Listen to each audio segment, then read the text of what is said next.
airnya kandang dalam. Yes. Air dalam tandanya Maria.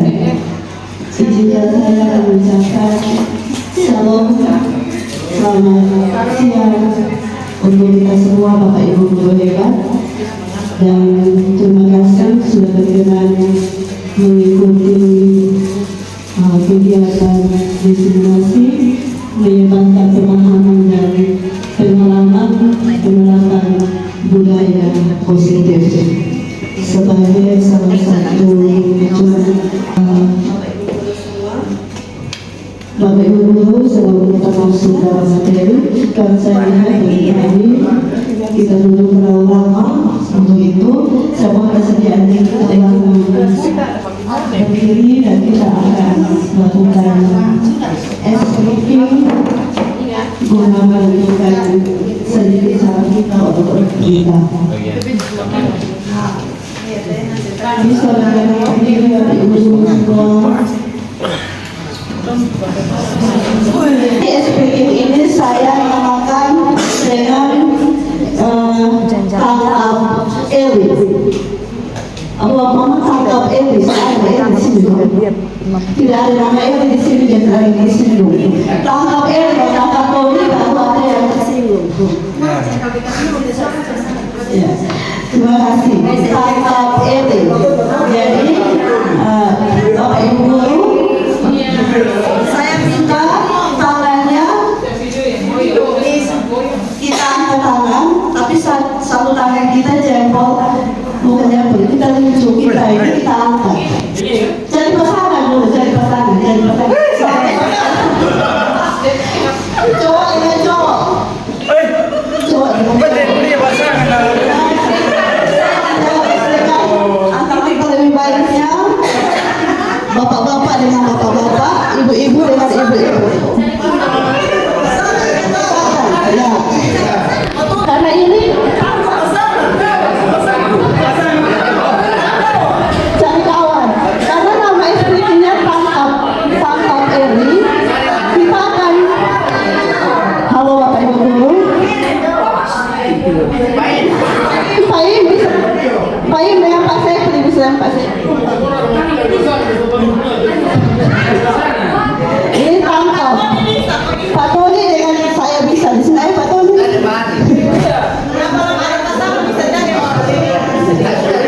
Ya, jadi selamat pasangan. Kirinya telunjuknya, angkat telunjuk. Ya, telunjuknya. Salah-satu telunjuk ya. Kalau sebelahnya, ya. Jadi misalkan Ibu Feby telunjuk tangan, Ibu Ria itu tangan ininya diangkat. Sebelah Ibu Feby itu tangan kanannya diangkat ya. Begitu selanjutnya. Ya. Supaya bisa posisi menangkap. Paham kok? Posisi menangkap. Ya, paham? Bapak Ibu guru hebat semua.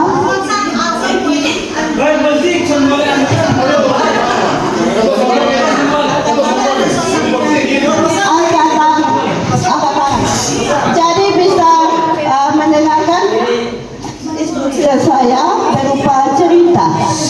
Setiap kata dengan kata Eli, maka Bapak Ibu tangkap telunjuk dari teman. Ya. Setiap mendengar kata Eli, ya.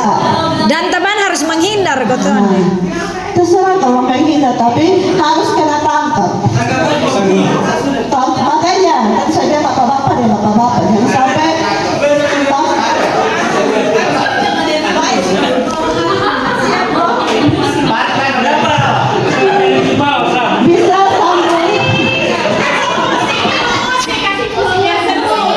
bisa sambil mendengarkan dalam musik. Jadi saya kasih cerita saja. Di sebuah desa hiduplah sepasang istri. Di sebuah desa hiduplah sepasang suami istri. Nama anaknya Ale, Eli.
seorang lagi.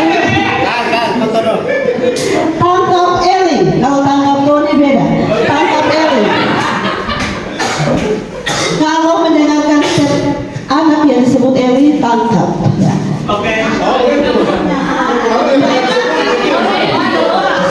Mereka hidup berbahagia.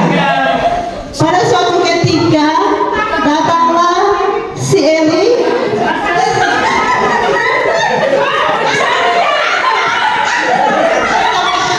Tepuk tangan buat Taslim sama Mama Ani, baby. Ya. Lalu si Eli berpelukan bersama si Alen. Berpelukan, ya. Terima kasih sekali lagi, tepuk tangan buat Bapak Ibu guru semua.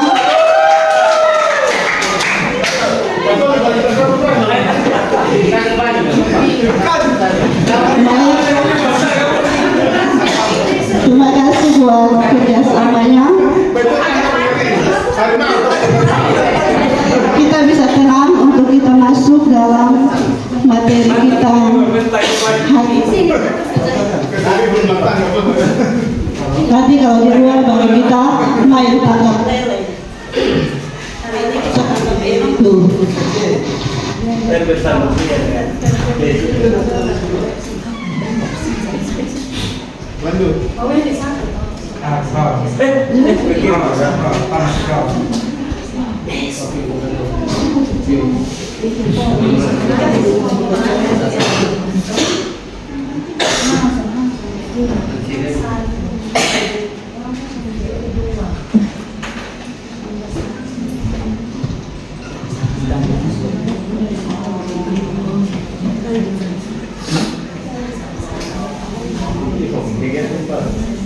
Ya, jadi kita melihat di sini ada satu kembali. Ada satu pertanyaan untuk kita. Harga ayam dan nasi. Ini kalau Bapak Ibu mendengar kata ayam dan nasi, Bapak Ibu mendengar kata ayam dengan nasi, yang Bapak Ibu bayangkan ini apa? Ayamnya. Makannya ada lagi? Lelah. Lalu kalau melihat gambar seperti ini yang dibayangkan ini apa? Harga berapa? Depo harga. Pas dengan jam ya Bapak Ibu. Ini saya ambil contoh seperti ini Bapak Ibu. Konsep ini kalau nyata bagus. pemahaman tentang budaya positif. Nah, Bapak Ibu, kalau kita melihat seseorang yang terlihat itu fisik yang nampak, lalu kalau kita belum mengenal dia, maka kita belum tahu nilainya seperti apa. Budaya positif yang terlihat itu kita harus membayangkan bahwa semua orang itu memiliki nilai. Semua kita ini punya nilai yang berharga. Ayam yang sudah digoreng tanpa nasi tetap dia punya nilainya mahal. Ditambah nasi lebih mahal lagi. Setiap anak-anak didik kita pun begitu. Mereka sudah punya nilai tersendiri. Tinggal bagaimana kita menuntut, mengasah mereka sampai mereka menemukan nilai berharga dalam hidup mereka. Amin. Amin, Go. Amin. Konsep utama budaya positif ada 7 konsep utama. Yang pertama, perubahan paradigma belajar. Bukan hukuman. Tapi itu sebuah kepada dia. Jadi tergantung dari kesempatan. Makanya kesepakatan jangan menanggung hukuman. Sebelum kita melakukan ini biasanya ada kesepakatan atau keyakinan yang dibuat bersama, kesepakatan yang dibuat bersama. Jadi ketika siswa-siswa melakukan pelanggaran dan semua itu tertuang dalam peraturan yang kita buat, maka bisa saja dia tidak termasuk hukuman. Tapi kita telah lagi apakah itu terlalu memberatkan, membuat siswa tersakiti, atau memang itu kalau misalkan saya pikir begini, kalau misalkan ini terjadi pada jam PJOK, bisa jadi itu menjadi konsekuensi karena itu termasuk dalam bagian olahraga. Tetapi kalau misalkan ini hukuman dalam terlambat, biasanya kita melakukan restitusi dulu. Kenapa sampai dia terlambat? Kalau berulang kali. Ya, kalau berulang kali pun kita harus melakukan restitusi. Kalau Kita tahu kenapa sampai dia terlambat. tapi kalau berulang kali. Kalau berulang kali, maka sekali lagi tergantung kepada peraturan sekolah. Kita mau bawa kemana? Tetapi kalau masih saja 1 kali, 2 kali, tentunya kita bisa melakukan restitusi untuk mencari tahu mengapa sampai si anak ini akhirnya bisa melakukan hal itu.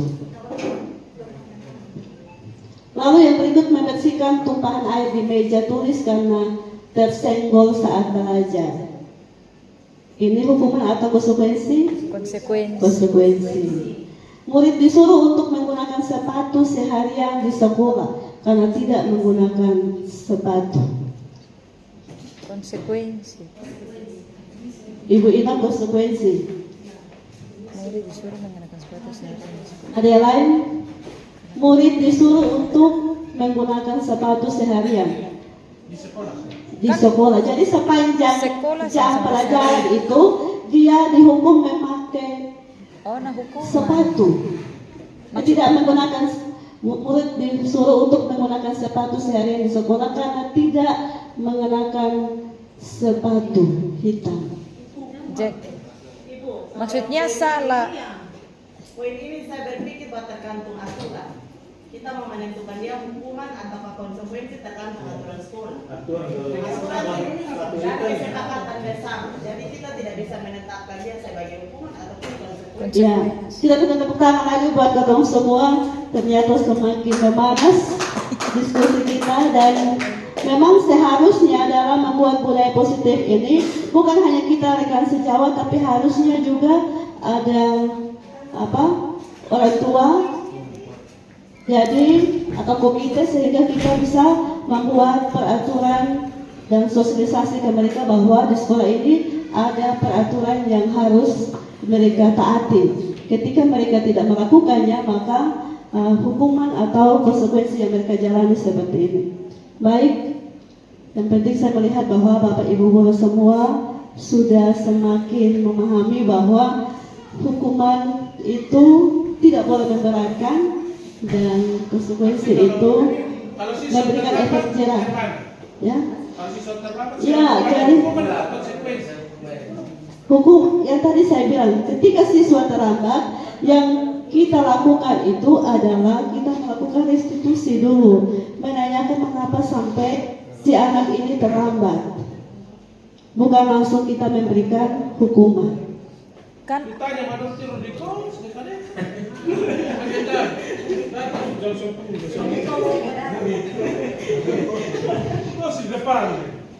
kalau seperti itu kita serahkan ke kesiswaan. Mungkin selama ini pengen guru penggerak, artinya kalau yang ada di guru penggerak kalau diterapkan di sekolah bisa tidak? Dengan kondisi kita, siswa kita, mungkin bisa diterapkan di sekolah. Bisa, seharusnya bisa, dan itu memang yang menjadi harapan kita bersama. ini idealnya Pak Tony. Ketika kita melakukan ini, kita duduk bersama antara komite, rekan sejawat, kita semua Pak Ibu guru dan Bapak Kepala Sekolah, kita duduk bersama untuk membuat satu peraturan yang benar-benar mengikat kita dan anak-anak. Sehingga hukuman atau konsekuensi yang kita berikan tidak akhirnya menimbulkan sesuatu yang menyakitkan. Bisa tidak kalau hukumannya ringan-ringan? Kalau Tergantung dari keputusan yang terjadi. Makanya tergantung dari peraturan yang kita buat. Begitu ya Bapak Senior Bapak Frans Raffi mungkin memberikan sedikit penguatan.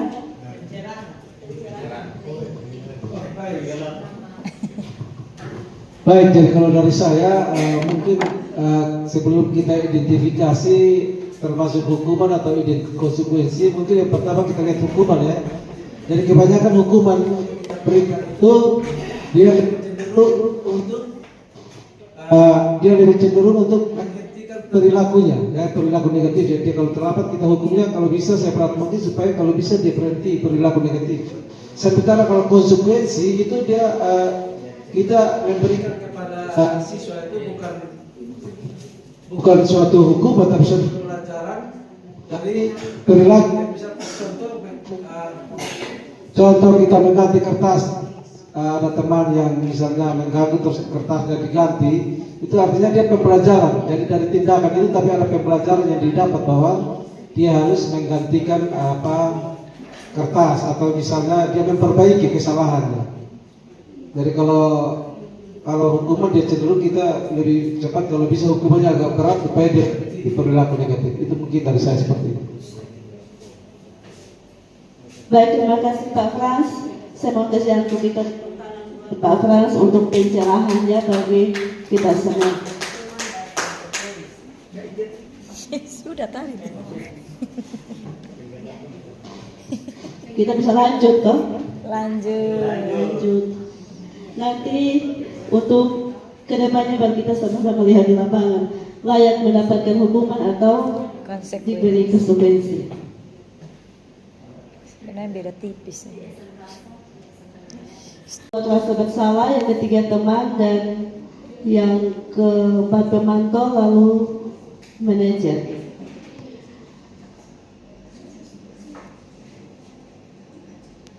Misalkan siswa tidak memakai topi saat upacara bendera, penghukum dia akan berkata, dasar kamu anak bandel, ini contoh, dasar kamu anak bandel, tidak patuh terhadap aturan sekolah, silakan berdiri di sana. Nah, ini salah satu contoh ketika kita melihat anak didik kita tidak memakai topi saat upacara bendera. Lalu yang kedua, pembuat rasa bersalah. Kalau posisi kontrolnya sebagai seorang guru yang menciptakan pembuat bersalah, maka dia akan berkata, berapa kali ibu harus memberitahu kamu? Ibu kecewa sekali sama kamu. Jadi kita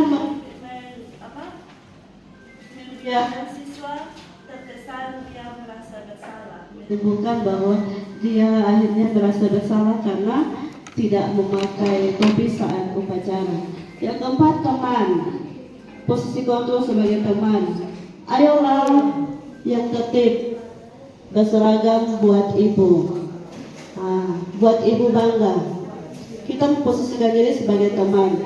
Lalu pemantau, kamu sudah melanggar apa peraturan dan konsekuensinya. Pemantau dia menunjuk kepada siswa bahwa dia sudah melanggar dan apa peraturan dan konsekuensi yang sebelumnya sudah disepakati. Lalu manajer ini ketika melihat siswa tidak terlambat, siswa memakai topi saat upacara, dia akan berkata, ayolah kamu tahu kesalahanmu, kira-kira bagaimana kamu akan memperbaiki kesalahanmu itu. Nah, penghukum biasanya seorang penghukum bisa menggunakan hukuman fisik maupun verbal.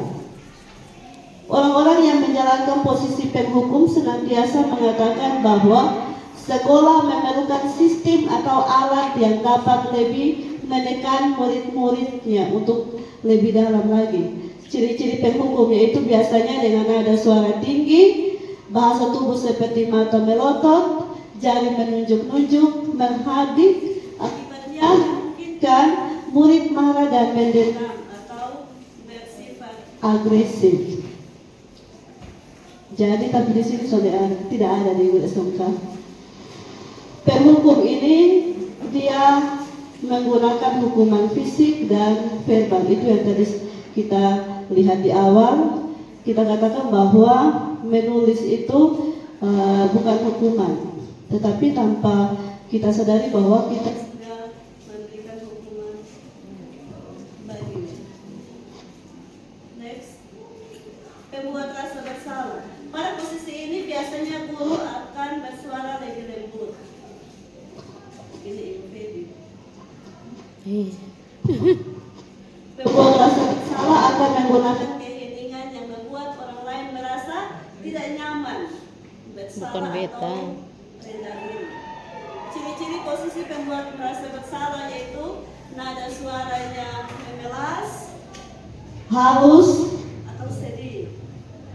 Bahasa tubuhnya merapat pada anak, lesu, akibatnya murid akan merasa bersalah. Bersalah telah mengecewakan ibu atau bapak ibu guru. Murid akan merasa menjadi orang yang gagal dan tidak sanggup membahagiakan orang lain. Kadang-kala sikap seperti ini lebih berbahaya dari sikap penghukum. Jadi sesungguhnya memang rasa bersalah tanpa kita sadari bahwa dia lebih berbahaya, karena akhirnya membuat si anak ini merasa bahwa dia telah gagal, tidak mengikuti atau mengecewakan hati gurunya.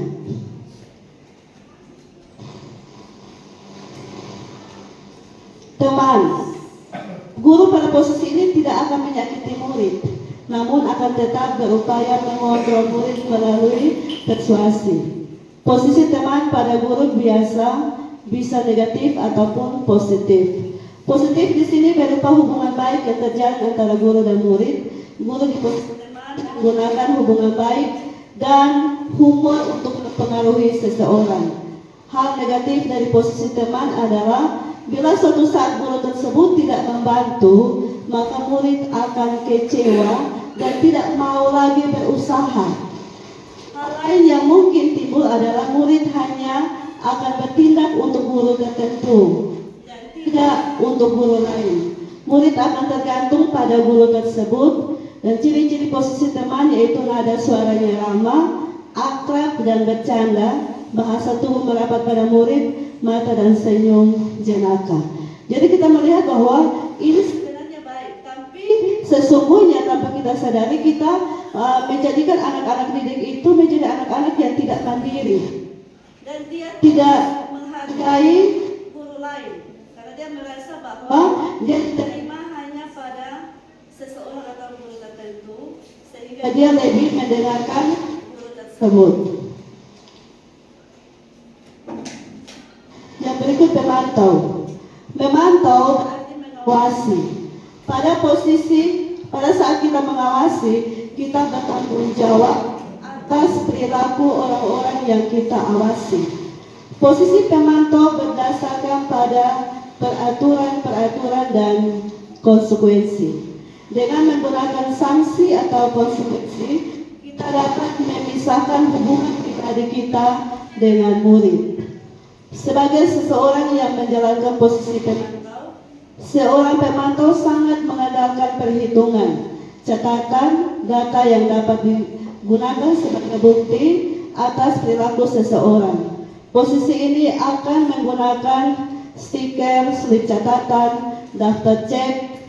Posisi pemantau sendiri berawal dari teori stimulus respon yang menunjukkan tanggung jawab guru dan mengontrol murid.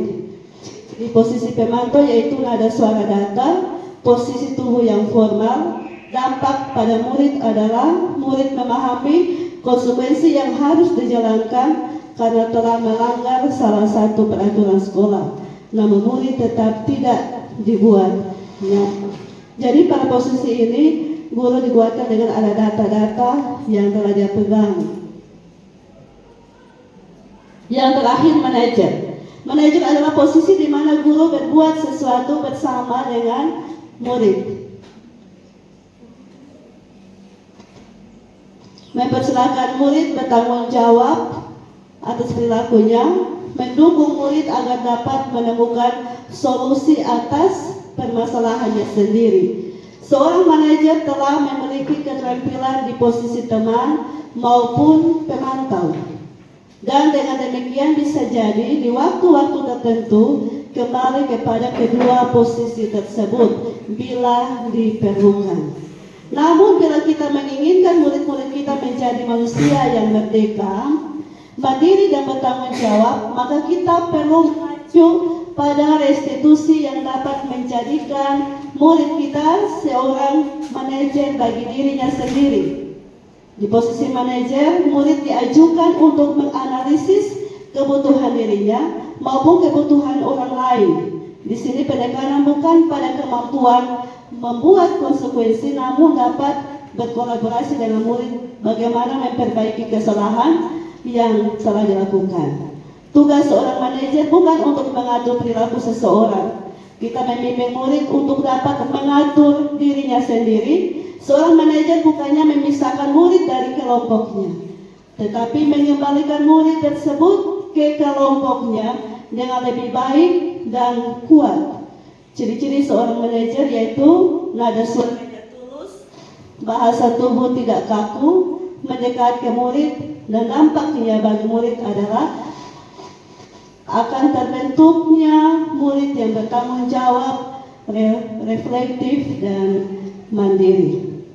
Nah, Bapak Ibu Guru, dari 5 posisi kontrol ini, saya mohon kesediaan kita untuk refleksi. Bagaimana posisi kita saat ini? Posisi kita sebenarnya di bagian mana? Apakah kita seorang penghukum? Saya membagikan stick note dan Bapak Ibu bagikan bisa menuliskan di mana posisi saya sesungguhnya tanpa menulis nama. Sesungguhnya saya pada posisi kontrol yang bagaimana? Apakah saya seorang penghukum atau si pembuat merasa bersalah atau teman? Ataukah kita sudah menjadi manajer bagi anak-anak didik kita?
Kita menuliskan untuk saat ini sebagai guru setelah sekian lamanya kita mengabdi, posisi kita pada bagiannya mana? Posisi kontrol kita yang mana? Apakah kita ini sebagai penghukum selama ini, atau kita ini sebagai teman bagi anak-anak didik kita, atau kita sudah menjadi manajer bagi anak-anak kita? Lebih nyamannya kita di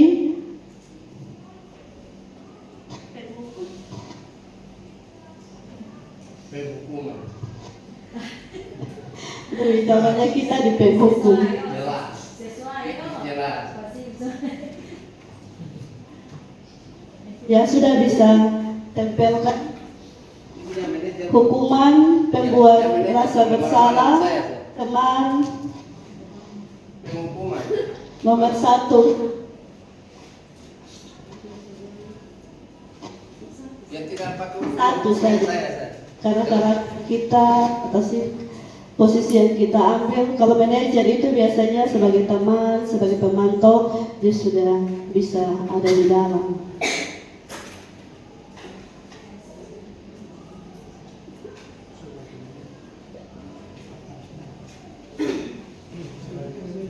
sebagai manajer, kau sebagai pemantau, kau sebagai memberi rasa bersalah. Ini saya sadari bahwa saya sudah menjadi guru yang memposisikan diri sebagai pemberi rasa bersalah. Ibu manajer. Siapa manajer? Bete manajer. Ibu dia tahu banget. Belum nikah. Jadi hukum ini bukan hanya bicara fisik, tapi bisa juga verbal. Jadi melalui kata-kata yang kita keluarkan. Semua ada dalam posisi atau diri. Silakan. Berarti, Kak cari ganti. Di apa? Makanya selalu.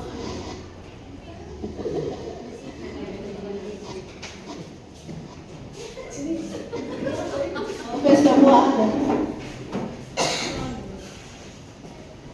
Semua sudah toh? Ibu Francisca, di manakah dirimu membuat rasa bersalah kan?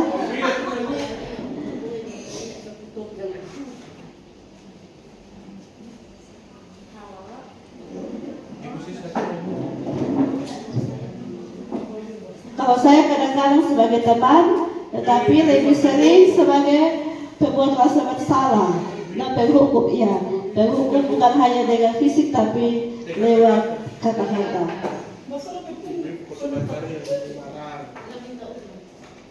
Minta ulang Kak, ini ada banyak. Sudah kok? Kalau sudah, mari kita lihat sama-sama. Saya tidak akan membaca, tetapi biarlah ini menjadi satu refleksi bagi kita, sehingga dalam tugas dan aktivitas kita sebagai seorang pendidik, kita bisa benar-benar menuntun anak-anak didik kita sampai mereka menemukan nilai yang berharga dalam diri mereka.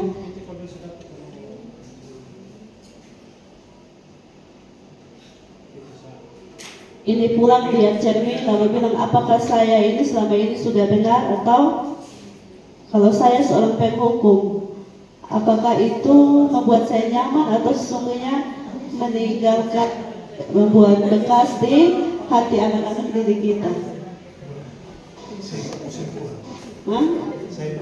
Saya pun semua.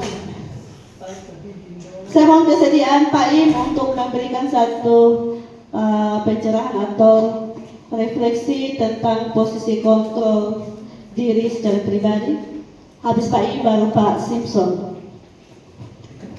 Ya, baik. Kalau bagi saya, kalau melihat dari sini, kita sebagai pendidik atau sebagai guru, maka kita harus melakukan siswa walaupun dia terlambat.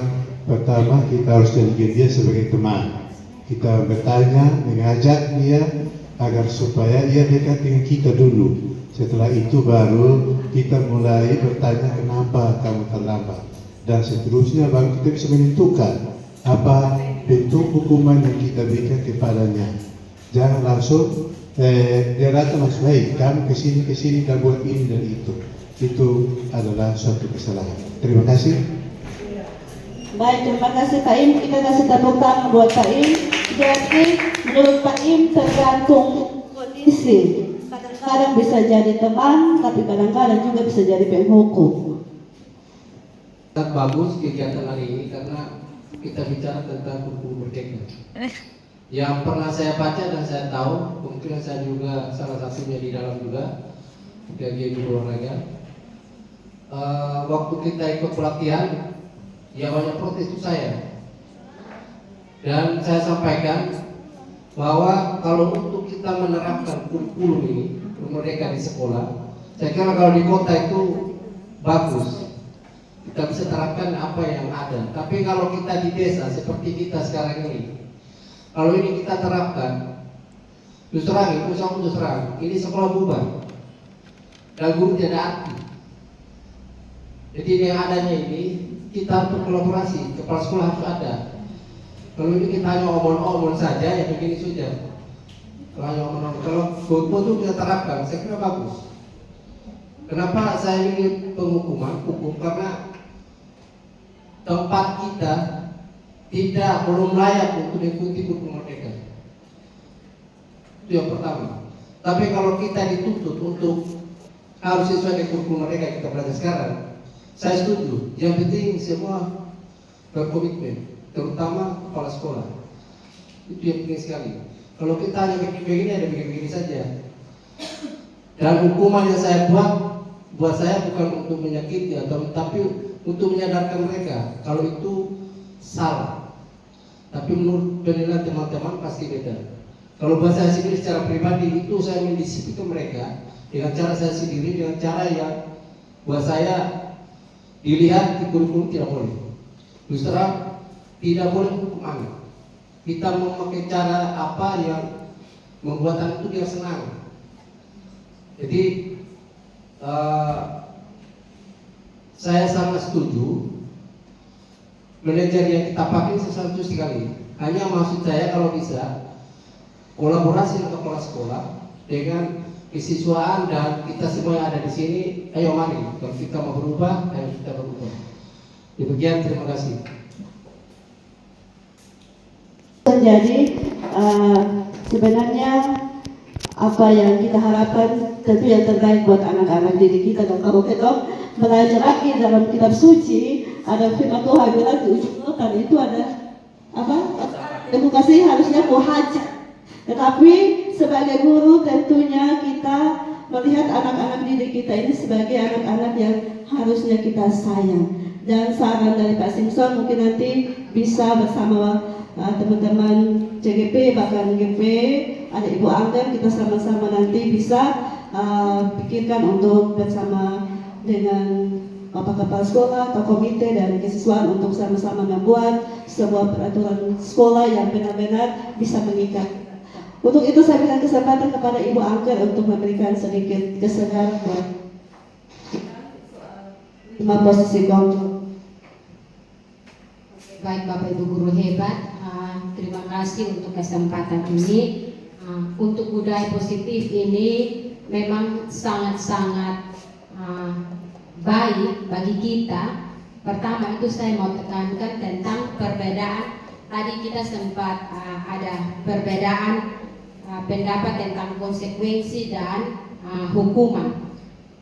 Saya mau tekankan sekali lagi bahwa konsekuensi itu sebenarnya akibat langsung dari perbuatan yang seseorang lakukan. Nah, jadi di sini hukuman itu adalah sesuatu yang dijatuhkan kepada seseorang ketika melanggar sesuatu, dan hukuman ini lebih kepada sesuatu kemarahan atau sesuatu yang menakutkan seperti itu. Jadi konsekuensi itu kalau mau dibilang tadi Bu Ivan sudah katakan bahwa dia agak ringan. Jadi tidak membuat, kalau hukuman itu kita lakukan atas dasar kemarahan atau emosi kita, tetapi konsekuensi itu tidak seperti itu. Lalu untuk posisi kontrol ini, saya rasa kita bisa kalau kita mau kolaborasi dan berjalan bersama. Kalau kita masing-masing pada posisi kita sendiri, maka tidak akan berhasil. Karena itu butuh kolaborasi yang baik supaya kita bisa ada sampai pada posisi manajer. Kalau kita sendiri yang berusaha lalu teman-teman yang lain hanya menonton dari jauh atau hanya diam, maka dia tidak akan jadi. Karena itu butuh kolaborasi yang baik dari semua pihak, baik itu kepala sekolah, Bapak Ibu guru, peserta didik. Maka saya yakin bahwa semua ini akan bisa dapat berjalan dengan baik. Karena lewat itu kita bisa sampai nanti pada restitusi. Kita bisa, anak-anak itu bisa mendapat solusi atau mendapat satu jalan keluar dari masalah mereka sendiri sampai kepada restitusi. Itu berarti mereka sudah benar-benar sadar kalau kita semua bergerak dengan sama-sama pasti akan tercapai. Karena itu mari kita semua lewat kegiatan hari ini kita belajar untuk kita saling bergandengan tangan, bahu membahu untuk satu tujuan yang baik untuk anak-anak didik kita. Terima kasih.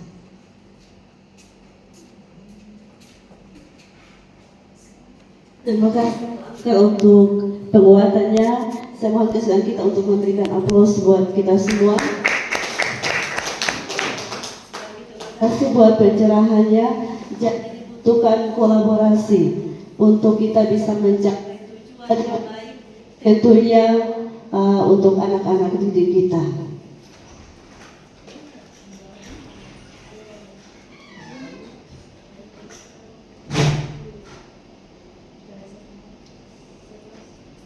Kita langsung pada keyakinan kelas. Mengapa keyakinan kelas dan mengapa bukan peraturan kelas? Ini ada satu pertanyaan pemantik. Mengapa kita memiliki peraturan tentang penggunaan helm pada saat mengendarai sepeda motor? Pertanyaan pemantiknya, mengapa kita harus memakai helm saat menggunakan kendaraan sepeda motor? Saya mau geser Ibu Betri untuk memberikan tanggapan soal pertanyaan pemantik yang ada. Mengapa helm diperlukan saat kita menggunakan kendaraan bermotor? Menggunakan pada saat mengendarai roda 2 atau sepeda motor. Bagi saya, yang pertama adalah untuk safety atau pelindung diri, untuk keselamatan kita sendiri, dan yang kedua itu aturan dalam berkendaraan. Dua itu saja jawabannya. Baik, terima kasih Ibu Betri. Jadi, mengapa harus menggunakan helm? Karena kita tahu sejauh Ibu Betri bahwa itu demi keselamatan. Jadi selain karena keselamatan, itu faktor utamanya karena keselamatan, dan karena itu aturannya harus menggunakan helm. Nah, keyakinan kelas dibuat sebagai contoh bahwa yang dibuat itu, misalkan kita bersama kita melakukan keyakinan kelas, maka mengapa harus dibuat itu? Kita membawa mereka dalam sebuah pencerahan bahwa kenapa keyakinan kelas itu harus dibuat, sehingga menciptakan rasa aman, rasa tenang ketika pembelajaran atau saat. Bagaimana pembentukan keyakinan kelas? Ada 6 hal. Yang pertama, pernyataan abstrak berupa pernyataan universal dan dibuat dalam bentuk positif. Lalu sedikit saja agar mudah diingat. Keyakinan kelas yang dilakukan jangan terlalu banyak agar siswa-siswa kita mudah untuk mengingat. Sesuai dengan kondisi kelas agar mudah diterapkan dan semua warga kelas dilibatkan saat membuat keyakinan kelas. Jadi biasanya di awal pertemuan kita melakukan keyakinan kelas, kesepakatan bersama dengan siswa-siswi kita, sehingga menjamin ketika pembelajaran berikutnya bisa menciptakan kondisi kegiatan pembelajaran boleh berjalan dengan tenang dan aman. Segitiga restitusi ini terdiri atas 3: menstabilkan identitas, validasi tindakan yang salah, lalu menanyakan keyakinan. Menstabilkan identitas, kita semua akan melakukan hal yang terbaik yang bisa kita lakukan. Lalu validasi tindakan yang salah, semua perilaku memiliki alasan dan kita semua memiliki keyakinan internal. Nah, ini contoh segitiga restitusi.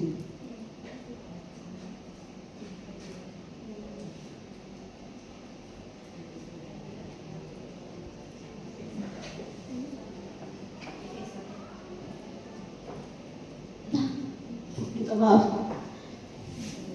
Gimana?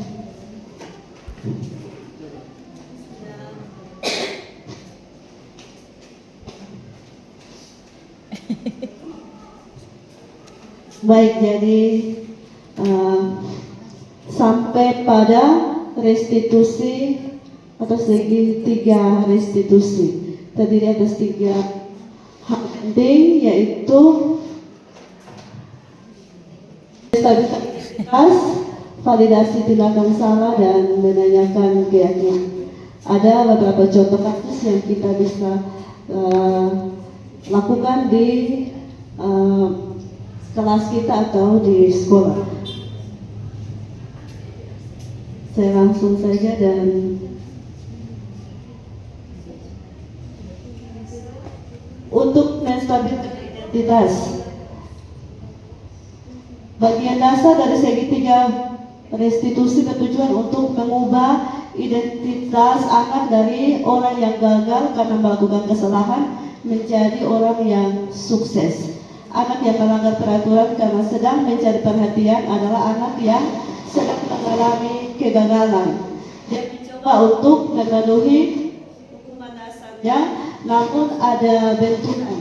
Kalau kita mengkritik dia, maka kita akan tetap membuatnya dalam posisi gagal. Kalau kita ingin dia menjadi reflektif, maka kita harus meyakinkan si anak dengan cara mengatakan contoh kalimat seperti berbuat salah itu tidak apa-apa, itu manusiawi, tidak ada manusia yang sempurna. Kita juga pernah melakukan kesalahan itu dan kita bisa menyelesaikannya. Bapak atau ibu tidak tertarik mencari tahu siapa yang salah, tapi bapak ibu ingin mencari solusi atas permasalahannya. Lalu kamu berhak merasa begitu, atau kamu sedang menjadi teman yang baik buat dirimu sendiri. Lalu contoh validasi tindakan yang salah. Setiap tindakan kita dilakukan dengan suatu tujuan, yaitu memenuhi kebutuhan dasar. Kalau kita memahami kebutuhan dasar apa yang mendasari sebuah tindakan, kita akan bisa menemukan cara-cara paling efektif untuk memenuhi kebutuhan tersebut. Menurut teori kontrol, semua tindakan manusia, baik atau buruk, pasti memiliki maksud atau tujuan tertentu. Seorang guru yang memiliki teori kontrol pasti akan mengubah pandangannya dari teori stimulus respon ke cara berpikir proaktif yang mengenali tujuan dari setiap tindakan. Kalimat-kalimat contohnya bisa, padahal kamu bisa melakukan yang lebih buruk dari ini. Kamu pasti punya alasan mengapa melakukan hal itu.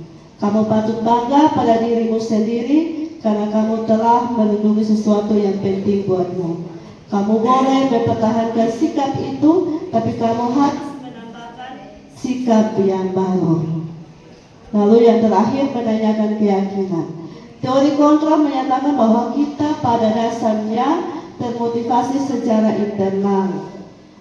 Ketika identitas sukses telah tercapai, rangkaian pertama dan tingkah laku yang salah telah divalidasi pada rangkaian kedua, maka anak akan siap untuk dihubungkan dengan nilai-nilai yang dia percaya dan berpindah menjadi orang yang dia inginkan.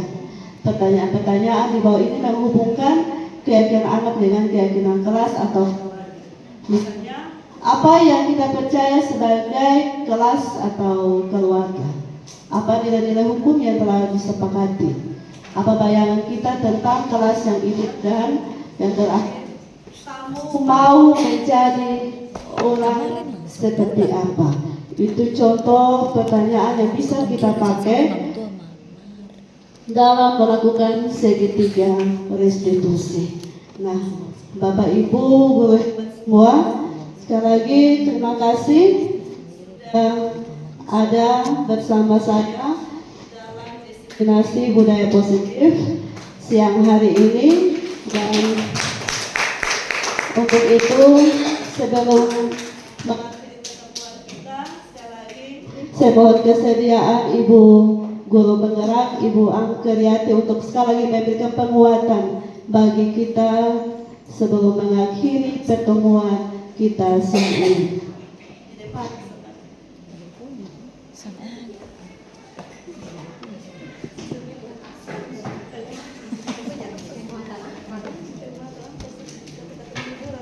Tentang ini. Oke, baik, terima kasih kepada Ibu Ivan yang telah memberikan atau berbagi praktik baik bagi kita semua Bapak Ibu guru, terutama tentang hal-hal positif. Nah, tentang hal-hal positif ini tentunya tadi saya sudah bilang bahwa kalau kita mau berjalan bersama-sama pasti akan sukses. Karena itu mari kita saling berkolaborasi agar apa yang diimpikan kita bersama itu tercapai.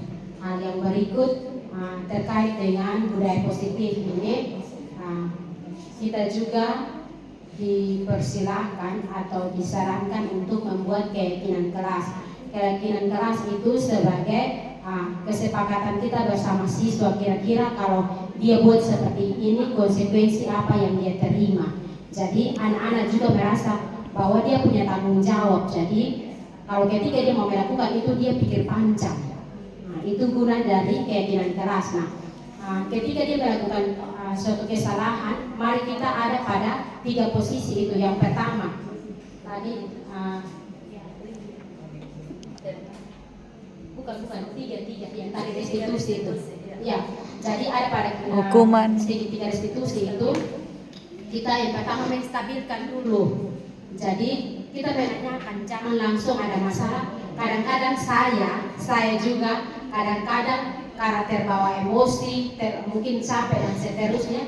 Ketika anak menghadapi masalah, kalau kita lagi pusing, pasti sebagai manusia kita terkadang langsung untuk memberikan dukungan. Tetapi hari ini kita diingatkan supaya kalau ketika anak-anak ada masalah, mari kita pakai segitiga restitusi.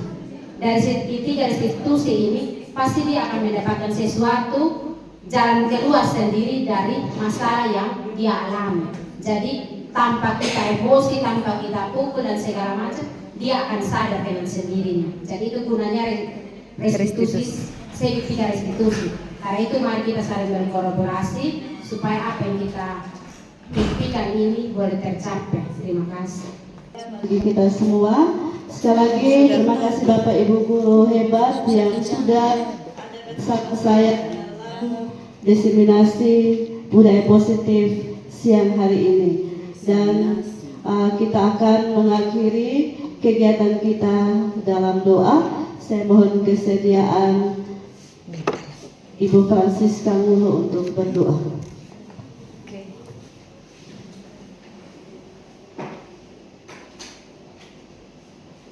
Baik Bapak Ibu, sebelum kita kembali ke kelas kita masing-masing, mari kita semua tunduk kepala dan kita berdoa.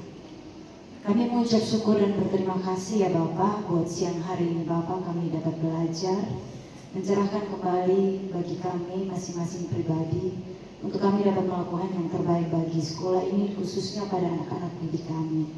Biarlah Tuhan Yesus apa yang sudah diberikan bagi kami dapat mempraktekkannya dalam kehidupan kami setiap hari, di sekolah maupun di rumah kami, dalam keluarga kami ya Bapa. Nama Tuhan dipuji dan dipermuliakan ya Bapa. Engkau memberkati anakmu yang telah membagikan materi siang hari ini.